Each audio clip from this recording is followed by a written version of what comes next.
Hey everyone, it's Kieran here from Hairdressers Journal. Hope you're all doing well. Welcome to another session of HJ Goes Live. And today with us we have the amazing Joseph Ferraro, who you may know from his salons in Harrogate, as a member of the fellowship, or as a British Hairdressing Awards winner. Today he's going to be showing us the pyramid technique, a look he's saying is salon friendly yet also very creative. Joseph, how are you, man? How are you? Thank you for having me. No worries at all. How are you? I'm very good, very good. Trying to keep my head above water with all of this COVID.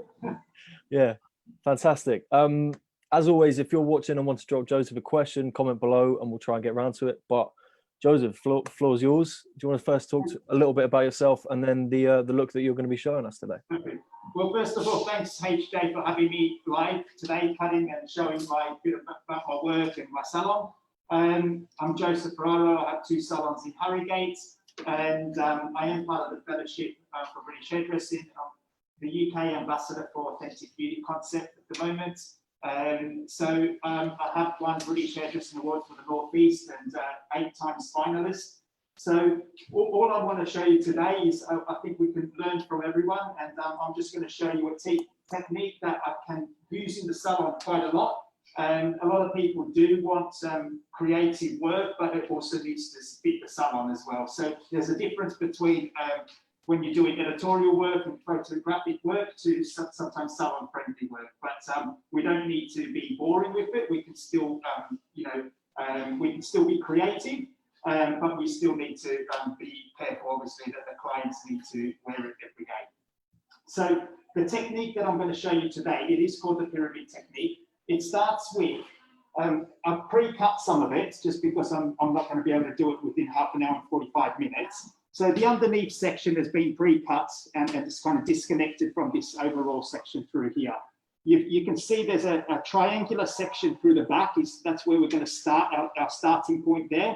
And the reason why we call it the pyramid technique is obviously because the whole haircut is triangular. So that's the back section, and then I've cut from the top of the head to a point behind the ear, where my side sections are going to be nice and short and tight. And then if my model puts her head down, you can see that there's 3 triangular sections from the top area. The first triangular section starts from the middle section, and it goes from a fat triangle to a thin triangle to the middle.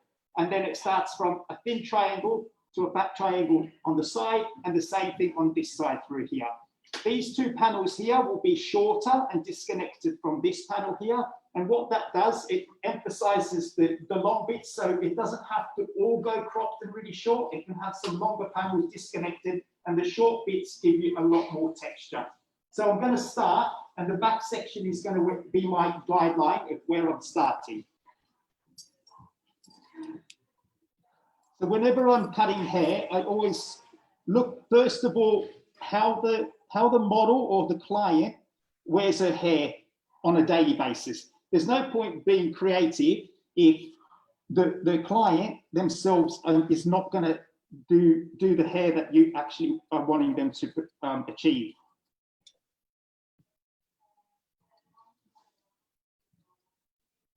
So I'm just holding straight out from the head.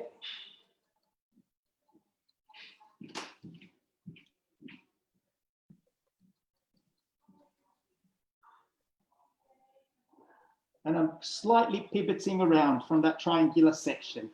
Back to previous, and just giving it a point cut.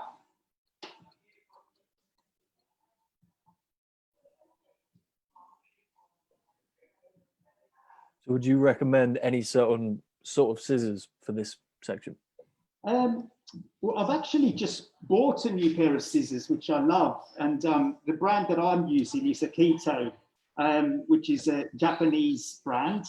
I think with scissors, it really determines of what feels comfortable in your hands. Mm-hmm. And I don't necessarily believe that you always have to buy, 700, 650 quid's worth of scissor. If it feels good in your hand and it cuts well, obviously, depending on the price factor of what you can afford, if you can get the best that you can afford, obviously, I would always recommend that. But for me, my previous scissors weren't that expensive. I used to use Yasakas, which I loved, but I thought during this time, I just treated myself with these Akitos, and I absolutely love them. So it's more about what kind of style cutting that you do. I do a lot of point cutting with my work. So it needs to sort of just be right in your hand. So there's not a particular style that I like to use in scissors. It just needs to feel right. Cool. In terms of what inspired you to sort of this specific look, what are some of the inspirations that went into it? Well, I think because a lot of my clients do come in and they want something different, but they like the cropped feel to it. So sometimes you just have to think outside the box. And when I work, a lot of the times we could work on rounded shapes, but I find that a triangular shape blends everything together because it's interlocking together. So you've got your short and your long pieces. So when I am working, I always try to, even if it is disconnected when I'm working, it has to look connected to the eye. Okay, so it has to be visually pretty, has to be always complementary to my model or client. There's no point in doing something creative for the sake of being creative and it doesn't suit the client and they can't wear it for the next 6 weeks onwards. Yeah, so absolutely. For me, it's the client is the advertising for me for the next 6 weeks, so it has to be right for them to feel comfortable and my haircut to look good. So do you have quite a sort of collaborative consultation then, in terms of it's always a big chat beforehand? Yeah. Pretty much every single client that comes in, whether they've been with me for 10 years or 2 years or 2 months, they have a full consultation and we talk about if they like their previous haircut, if there was any problems, or if they loved it, we can continue doing the same. I always try to tweak it where I can, but if they love it, they love it. Sometimes they might think, well, this hasn't worked, but that's sometimes being creative. It might not quite click, but we can tweak it next time. So there's no point in just getting them shampooed. We have to have a consultation with every single customer, whether it's color or haircuts. So with this back section, I've taken that triangular section disconnected from this area here. I want to keep this area looking a bit more solid, so I'm not connecting that and I'm not taking the weight out from that at the moment. And I'll do that once it's dry and a bit more visual, because I want to achieve this strong line through this underneath area here. So, and now what I'm doing is I'm going to take the first triangular section on the right, and this section is going to be my shorter panel. So I start at the top section here, and I take a short panel, and then every section comes back to previous.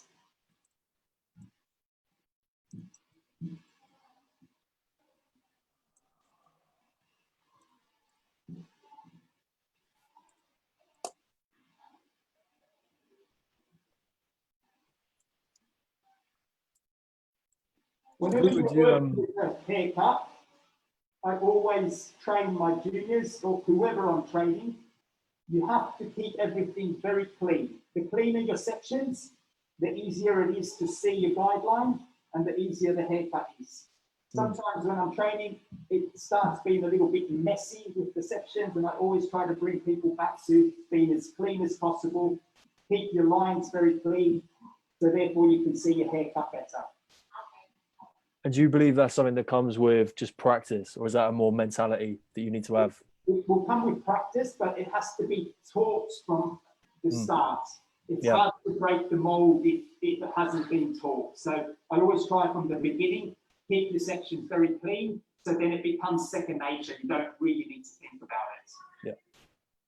Yeah. Okay, so once I'm happy with that texture through there, I'm going to dry this later on and I'm going to break into it a little bit more. So whenever I'm cutting, I always leave a little bit extra work so then I can personalize later. If I cut that to the perfect length now, I don't really have room to break into it and make it a little bit shorter later. So it's a good tip to sort of keep it slightly longer than you feel you need it, because when I'm personalizing once it's dry and breaking into it, I'm going to bring it down to the level that I want to. So that section's been cut, my first triangular section on the front, and now my second triangular section on the top is going to be cut identical to this panel through here. So this specific technique, was it a process of trial and error, or was it pretty much you had it in your head and it was quite easy to do the first time? I think everything's a trial and error. Sometimes you get it right. I think over experience, you may get it right a little bit more, but over the years, I've tried things that possibly I thought it wasn't quite right. I mean, to the client, they probably didn't realize, but for me, I thought maybe I could have taken that a bit shorter, or maybe that area could have been disconnected a bit more. So I don't think you can really do something creative and know all the time, yes, that's going to be 100% perfect. I think whatever you do, you get better with it, and you think, I'll tweak it, and next time will be stronger, next time will be stronger. Especially if you're working with a new client, sometimes it takes you a couple of goes to really understand what their hair will do on a daily basis. And sometimes you take the hair quite short and it springs up, and you think, oh, actually, next time I might need to leave that a little bit longer because it's springing up a little bit more. So I think it's important to obviously have your thorough consultation, feel the hair first, whilst it's dry, and then go in with your techniques. But yes, I think it comes with experience, but experience comes with errors as well. So you make mistakes, you get it right, and then you get it wrong, and then you sort of work on it. How have you found this specific technique has changed from like different hair type, different head shapes? Yeah, I think this technique really sort of would work on something a little bit shorter, like this kind of hair. I would be hesitant to work on anything curly with this because the short pieces won't produce the curl. So it's something that as well, I wouldn't really work this section on really frizzy hair. So the hair needs to be quite easy to sort of manipulate with finger drying. It can be used, it doesn't have to be as aggressive, or it doesn't have to be as creative. It could be quite subtle when you're using it, so it doesn't have to be as short through this.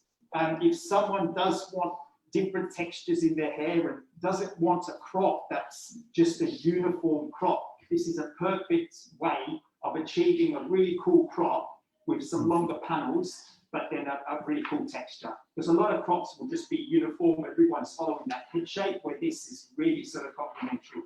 I do a lot of disconnection with my haircuts, but like I said, my haircuts always look connected at the end. Yeah. So I physically really wanted to look disconnected, but most of the time, it still has to have a big flow to the haircut.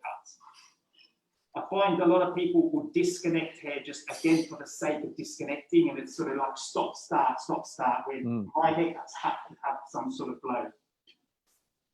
Have you, I mean, working within the boundaries of trying to keep it salon friendly, but also have a sort of, you know, creative experimental edge? Have you ever found that you've gone too far in either direction? Is it a sort of a challenge to stay within both of those boundaries? Yeah, I think it is a challenge, and I think that comes with understanding your client or model as well. And sometimes a client will come in and say, I really want this, but I would advise your hair's not quite right for that. Knowing your daily lifestyle, I don't think that's going to work. Sure.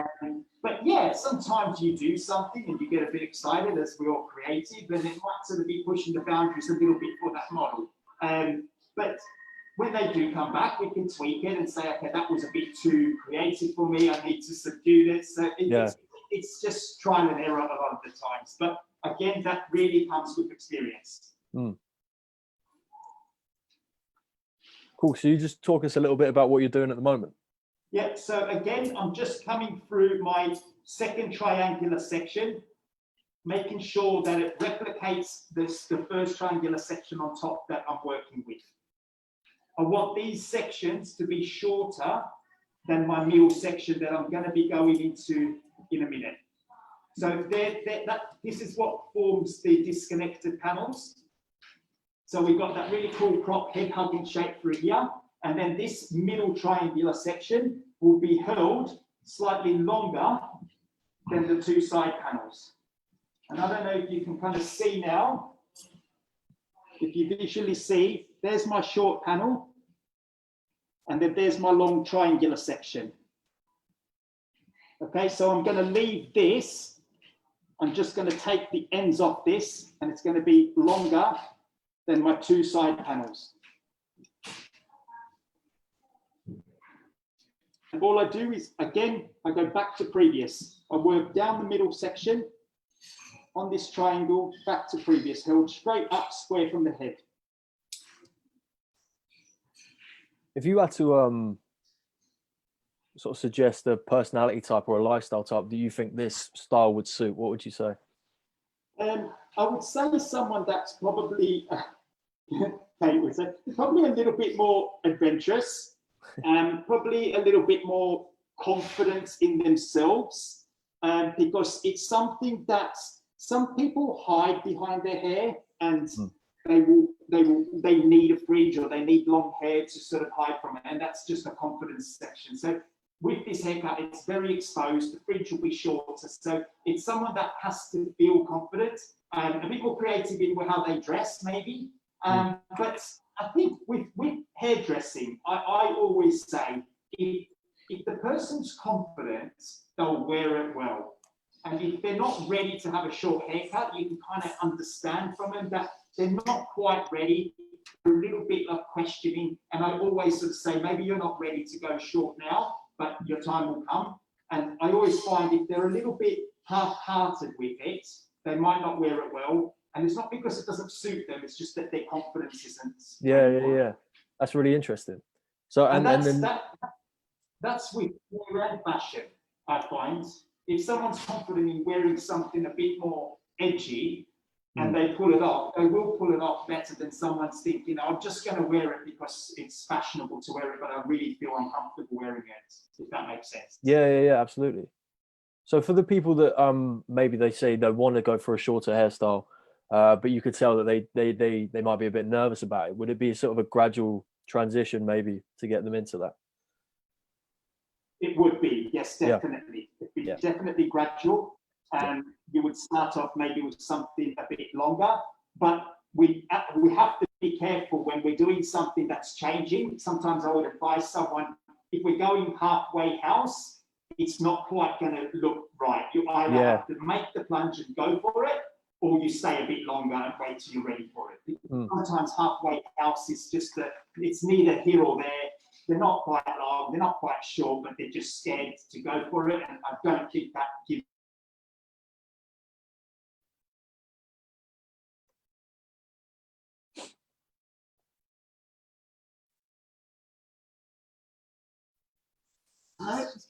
Hello. So I think we lost you for a second there.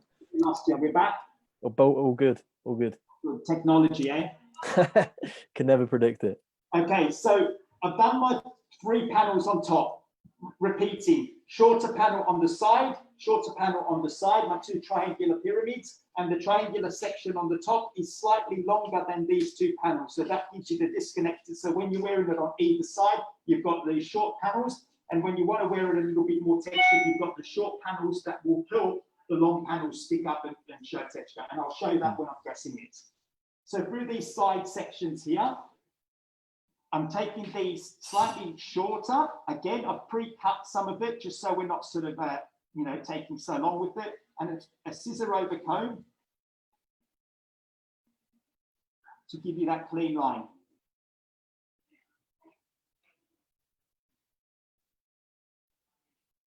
When I'm working with ladies' haircuts, we always have to be careful and try to keep everything feeling feminine, feeling soft. It doesn't have to have. I'm good with like sharp lines. I'm happy with all of that with women, but there still has to be an element of softness.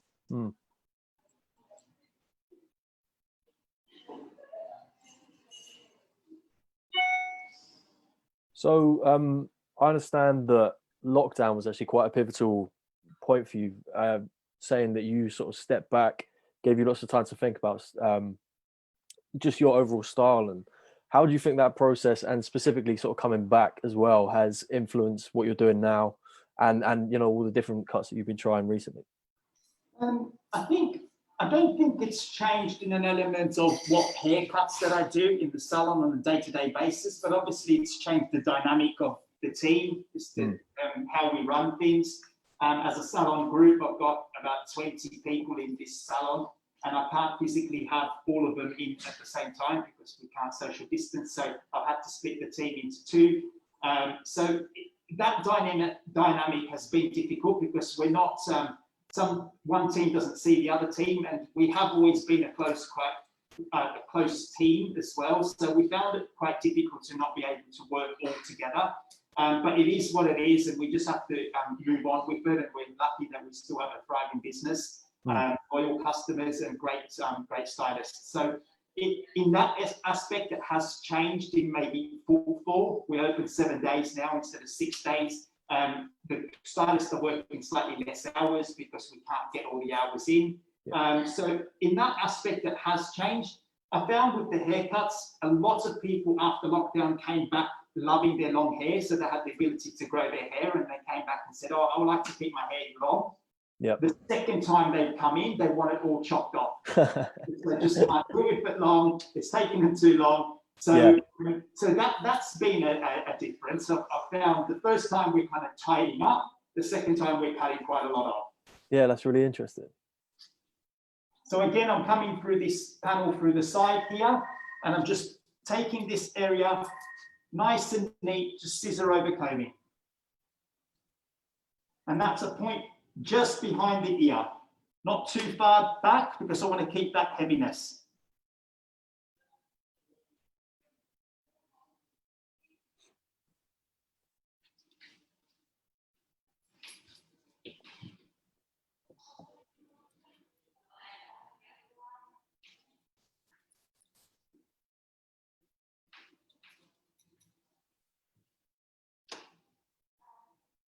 When you scissor over combing, the technique, I would always, you start from the baseline, even if you're not cutting anything, and you work up to the bit that you want to cut. I never start internally. I'm always starting in the base, even though it's the internal bit that I'm trying to cut, because that gives you a flow and you don't get any sort of strong lines.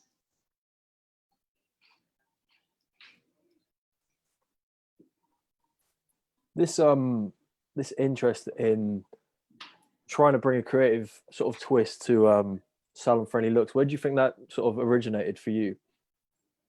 Well, it's more about sort of clients coming in and wanting something different. You know, they want something different, and I think you've got to be a little bit ahead of the game and offer your clients the ability to have something different, not doing the same thing all the time. And then that's where it comes with the thorough consultations. I think people just get bored, and you know, hair is something that you can change and it grows. So I think, you know, unlike sort of like, say, you know, you get a tattoo, it's pretty much there for life. I know you can get it off, but with hair, it's great. Change it, maybe not quite like it, grow it, change it again. You know, it's not. It's a great thing to be able to diversify with what you want to do. You might want to sort of dress different, so your hair's a focal point. You might want to change your makeup. So I think it's important to sort of be a little bit ahead of your game and be a little bit more creative. But like I said, there's no point in being creative just for the sake of it. I've seen loads of shows and I've seen loads of seminars, and they do creative things. And to me, it might not look quite right, but that's a personal thing. But I think being creative and being something that suits the model is vital for me. Yeah. So sort of taking it on an individual basis. Definitely. Yeah. And again, through this back area, I want to keep this heavy. So I'm not connecting my triangular section that I worked on here through my focal point. So that's going to be the area that's going to give me my loads of texture. And this area here, I want to keep that really heavy to emphasize a little bit of my undercut through here.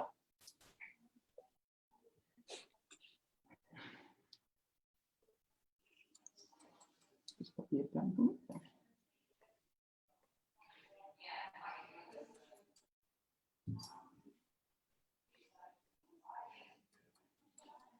A lot of my haircuts I do obviously wet, but I would say all of my haircuts I'll do wet, and then I'll dry it and finish my haircut off.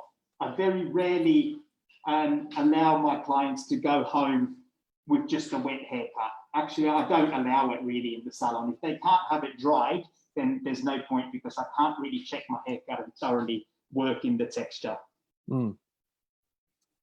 So that is something like a rule in my salon that I don't really allow. Some people just want a wet haircut, but I kind of say, well, you need to come back when you've got time. Yeah. Yeah, I'd say that's very important actually, in terms of just getting a full picture of what it's going to look like on a daily basis. You know. Exactly. And some things you can't do when it's wet. Like Yeah. taking texture out and weight, you really need to be able to dry it. Mm. So, is there any products or techniques that you would suggest for maintaining this specific look?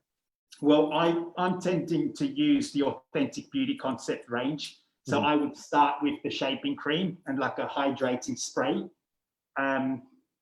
Kate's hair, probably about a month ago or 6 weeks ago, was like platinum blonde. So we've gone dark. So I know internally there's still some hydration and repair that needs to be worked. So I know sort of the background. So it's sort of understanding the client and the model's background of the hair. So I would use a hydrating or a repair spray, and then a shaping cream to give it the foundation. This is all Authentic Beauty Concept. And then I've got like a gritty wax that I will finish with later on, just to give you that more of a matte finish, but give it that sort of textured feel to it later on.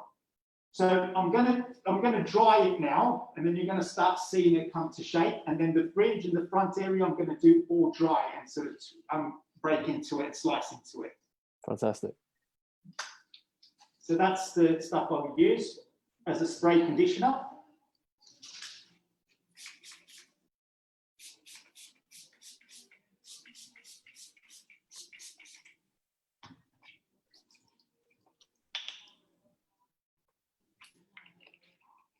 And then it's shaping cream as well. How would you say your prior experiences, so becoming a member of the fellowship, how has that shaped you as a stylist going forward? I think, to be honest with you, the fellowship changed me as a hairdresser and a stylist, 100%. I worked in London when I came from Australia. I'm Aussie. I came from Australia and worked in London for a little while, and I always wanted to be better and better myself. So someone told me to join the fellowship.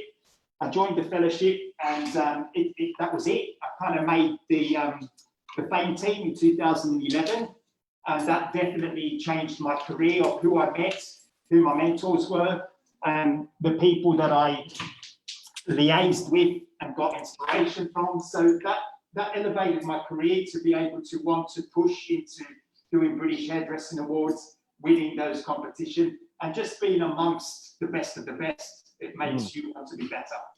Yeah.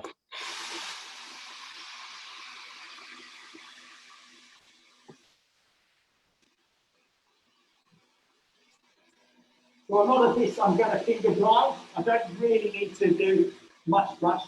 If you do need to smooth it down and the hair's not as smooth, then you can use a brush, but I would always wrap dry it. So when I say wrap dry, I'm sort of wrapping it around the head. So you could use a brush like this to wrap dry, or just fingers.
So as always, if you have any questions for Joseph, feel free to drop them in the comment box, and we'll try and get to them. I don't know if you can hear me. Can you hear me?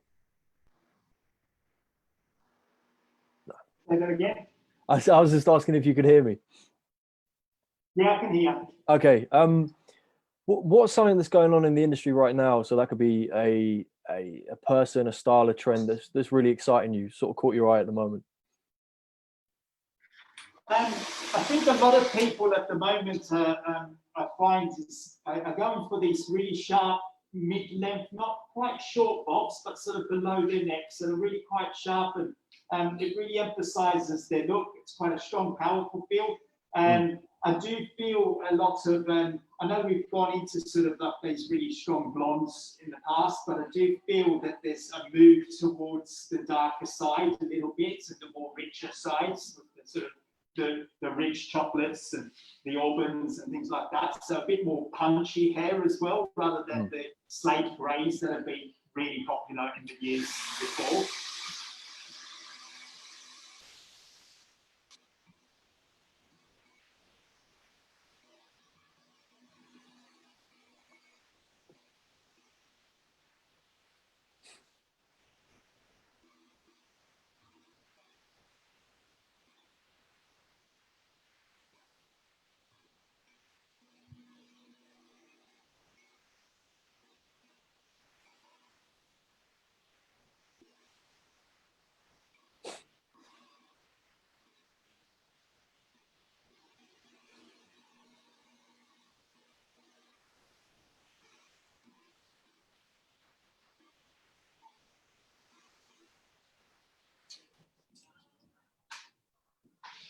Okay, so this is the bit where I'm always teaching my young stylists, my young apprentices, that this is the bit that makes a haircut from okay to good to excellent. And it's the personalizing that you do afterwards, the taking the weight out, the fine detailing on the edges.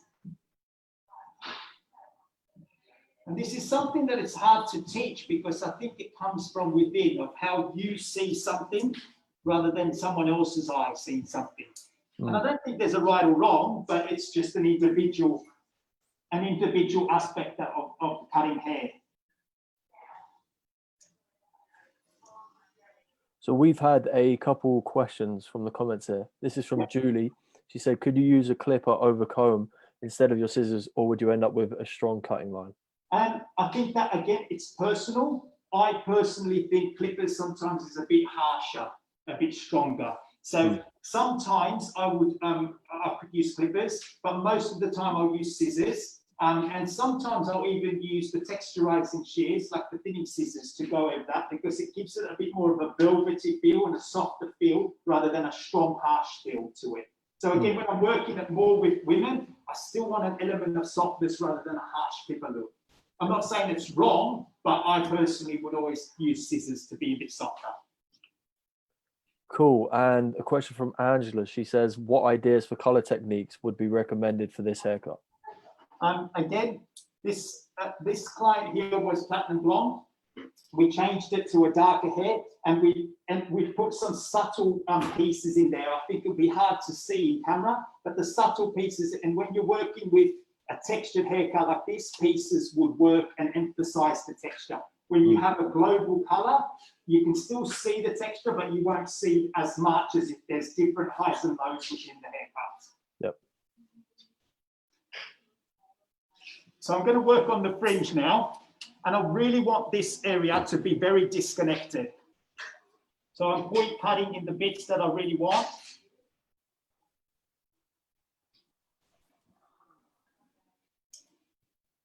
I don't want it to be regular, because that's what makes it a bit more interesting.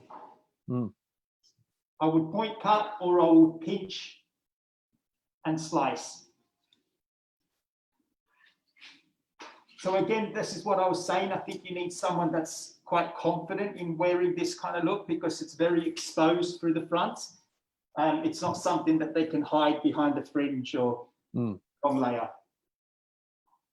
So in terms of sort of personalization and you know, treating every cut as unique, what in this specific circumstance, what are you what have you noticed and what are you changing or looking at? Well, this again is personalizing your front area, which would be, you know, if 5 people did this haircut, they'd probably all do it slightly different because it's their personal taste. Yep. It's what they like to see, and also what the consultation has been. You know, do I go too short? Do I keep it really strong? You could really go quite boldly with this, but for me, it's a textured haircut, so I want to emphasize that textured haircut through it. And all the other personalization comes with your breaking into hair. So when I'm breaking into hair, I always take my spine sections and really, really point cut each section. I very rarely pick up the sections as a bulk like that anymore. I tend to work on a horizontal and work along the hairline. I feel I get much more of a personalized look. And this isn't to change the structure of the hair, it's just to break into it. It's not, I'm not taking length out, I'm just breaking into the lines.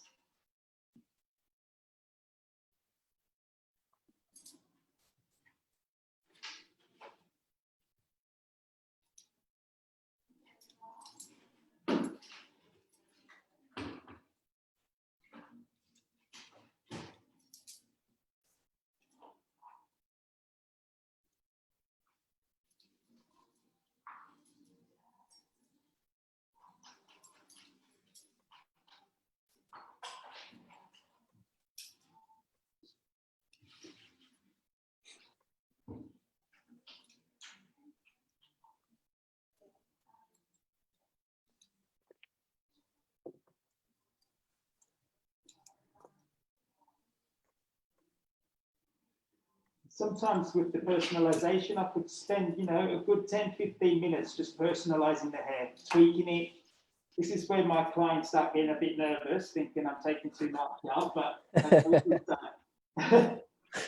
my clients are laughing underneath the mask. But I think they know me by now. I do really enjoy cutting short hair. It's something that my team know that if anyone wants short hair, they'll send them my way.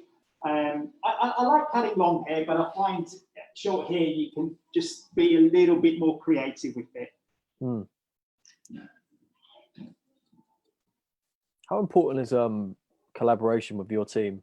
How important is that to you?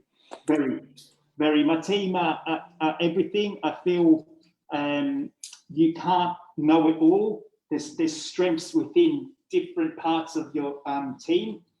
Some of my team, when I'm working and doing my British Hairdressing Awards, there's people that are better at doing certain things or have a bit more of a vision of something and that's okay. You need to bring the strengths up from everyone rather than pushing them down. As a leader and as a boss, I feel like I need to create an environment where they're not scared to show their what they're really good at. And I think sometimes you can sort of subdue them and sort of say no because you're a boss and you want to be the best at everything, and that's okay that if someone's stronger at something else, but if it's hair cutting or direction, then we all pull together. And it's really important to know that within the salon, if someone's really strong at something, as a salon group that makes it better, we direct them to that stylist. So would you say you learn a lot from your team? 100%. Yeah. Yeah, definitely. I think we all do. Everyone learns from everyone. It seems like collaboration with the team, with the client, anyone really, it's the best way to achieve that. I think individual look. I always tell my team, as a saying that we say is, together we can achieve so much more. And in individual you can do so much, but together as a unit, we're much more powerful. And I do believe that.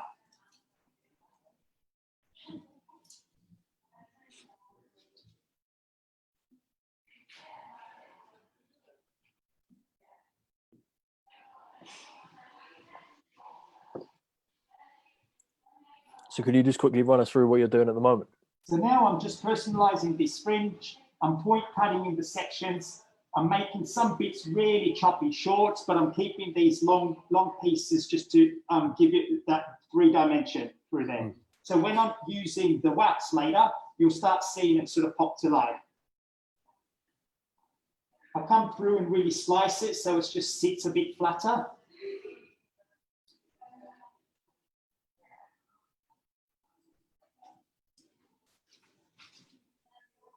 And when I'm slicing through the hair, it's simple as sort of opening and closing the scissors, obviously not full, just to give you that slicing, getting that weight out.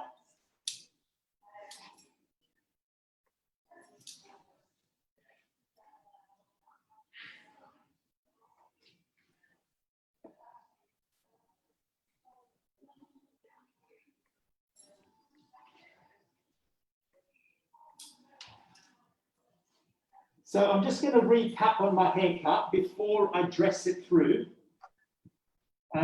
Just so you can kind of see. Again, this is always, when I'm cutting hair, it's always a guide. You can go as extreme as you want, or you can go a little bit more subtle with it. So whenever we're working with hair, whatever you see in the hair industry, I think it's inspiration. You don't have to replicate and copy it totally. You could get an idea and think, okay, I like that triangular section at the back, but at the front, I'm going to just work with a round layer. Or I like those sections through that, but I'm going to keep them back a little bit longer. Or I'm going to disconnect this area. So I think it's just getting inspiration and little bits from people and thinking, okay, I'm going to make it my own. So I started at the back. My client came in and I pre-cut underneath here with the scissor over comb technique. So there's an undercut going on there, just because my client's got really thick hair. So if I kept that, it would look a lot bulkier, but I wanted to emphasize this heavy line through this back area. So it looks really heavy, but you can kind of see this really sharp curved line through this underneath. I took a triangular section through this back area here, which was my guideline for pretty much the whole haircut. So I took that, disconnected, held straight up from the head, and that area is really the textured area, and then we're keeping it really solid through that. So I've not taken out the weight and I've not connected this area through here. So I wanted it disconnected. After that, I've come through the front area. I've taken a triangular section through this area here, this top of the head, the curvature of the head. I've taken another triangular section again from this curvature of the head. And then in the middle, I'm left with another triangle section. So 3 triangles and 1 triangle at the back. The 2 triangles through the sides are a lot shorter than the one in the middle. So when you're working this texture, you'll be able to get those different lengths through it. Then when I came through and scissored over combed these side panels so they're a lot tighter. Again, you could keep this tighter and keep it longer through the edges, depending on what the client wanted. Through these front areas, I've personalized and broken into some sections. So some sections are really chunky short and some sections are a little bit longer. So I don't want to create a bowl effect. I want that texture. So when I put my wax in. So now I'm going to just dress it through and then you'll see it come to life. But it almost seems like the pyramid technique is like a really fantastic blueprint for you, to then work on top of. It's like a framework, and there's plenty of personalization you can do on top of that. Exactly. You can take these triangle sections throughout the head and it really sort of interlocks. You don't have to do it exactly like that, but working with triangular sections, I find a lot easier than sort of sometimes curved sections because it interlocks and it makes it look like one whole haircut. So what products are you using at the moment? So I've used, it's called Gritty Wax, which is from Authentic Beauty. It's just like a clay product inside. It's really quite matte and dry, but I just want to sort of rub it into the head. So I really work it into the root areas and then I'll start tweaking it. So when you were sort of shaping this look and sort of designing, thinking about this technique, did you have the products in mind, or were they, did you have it and then you use the products, if that makes sense? I tend to know maybe beforehand what kind of product I'm going to work with. Sometimes during the haircut, I might sort of say, okay, that product would be great. But I know my clients, so I know what kind of product that I would probably use. So I've had it ready because I know the hair. But sometimes, yeah, it might take halfway through the haircut for you to think, okay, this product's going to be right for the haircut.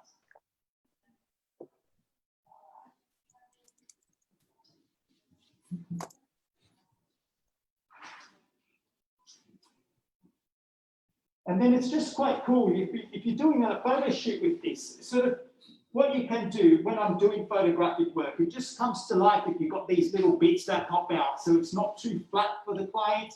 It's not too flat for the photos. So it's a haircut that you can use on a creative photo shoot and make it even more extreme, or you can use it in the salon and it'd be salon friendly.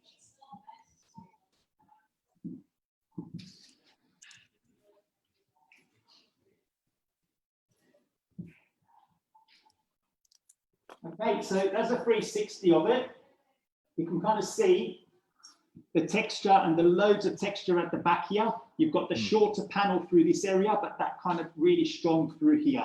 Okay, so if I took the weight out, so I'm going to really really take away from that strong line, which I didn't want. So that's why I've left that disconnection. You can really sort of play with it and can see that disconnection. I don't know if you can see the color, it's very subtle, but in live, you can actually see it, and it emphasizes the different textures of the hair as well. So throughout the haircut, you can slowly see there's that short panel through the sides. And then as you come through the front can be as extreme as you want. You can go really, really choppy, or you can keep it a little bit longer if the client wasn't ready for it. And then there's that front area there. You've got loads of texture that's for the front where you can kind of keep manipulating and playing with. So that's it. That's my haircut. Joseph, that's absolutely amazing. It looks incredible. Thank you so much for coming along and speaking and showing us that. Yeah, absolutely. Thank you everyone for joining us. Thank you. See you later. See you later. Bye-bye.